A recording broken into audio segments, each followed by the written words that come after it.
পানি মানে এমন ভাবে উঠছে আর রক্ষা করার ইয়া নাই, জিনিস সব 20 লক্ষ টাকার উপরে মাছ চলে গেছে।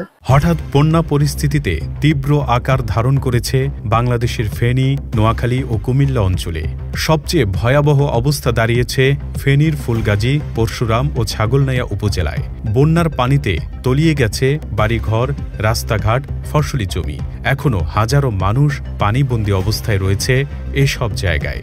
এমন পরিস্থিতিতে এসব এলাকা পুরোপুরি বিদ্যুৎহীন হয়ে পড়েছে, বন্ধ হয়ে গেছে মোবাইল নেটওয়ার্কও। বিবিসির সূত্র মতে বন্যা পরিস্থিতির অবনতি হয়েছে ভারতের ত্রিপুরা রাজ্যে। বন্যায় সেখানে এখন পর্যন্ত 7 জনের মৃত্যুর খবর নিশ্চিত করেছে সেখানকার বিপর্যয় মোকাবেলা অধিদপ্তর। এমন পরিস্থিতিতে ভারতের ত্রিপুরার Dumbur hydro electric power project বা ডম্বুর গেট খুলে দিয়েছে ভারত।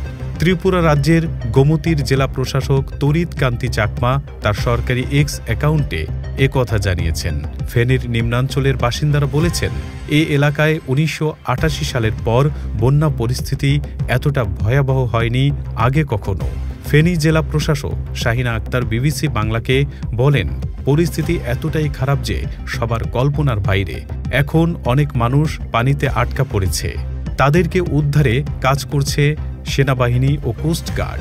ভারী বৃষ্টি ও ভারত থেকে আসা পানিতে ফেনীর মুহুরী, কহুয়া ও সিলোনিয়া নদীর পানি বিপদসীমার অনেক উপর দিয়ে প্রবাহিত হচ্ছে। বাংলাদেশ বন্যা পূর্বাভাস ও সতর্কীকরণ কেন্দ্রের নির্বাহী প্রকৌশলী সর্দার উদয় রায়হান বিবিসি বাংলাকে বলেন, খোয়াই, ধলাই, মুহুরী, হালদা ও কুশিয়ারা নদীর পানি সমতল বৃদ্ধি পাচ্ছে। আগামী 24 ঘণ্টা তা অব্যাহত থাকতে পারে। বন্যায় আটকে পড়াদের উদ্ধারে সেনাবাহিনী ও কোস্টগার্ডকে মাঠে নামিয়েছে জেলা প্রশাসন। ইসলাম অ্যান্ড ভোকাল, সত্যের আলো ছড়াই প্রাণে প্রাণে।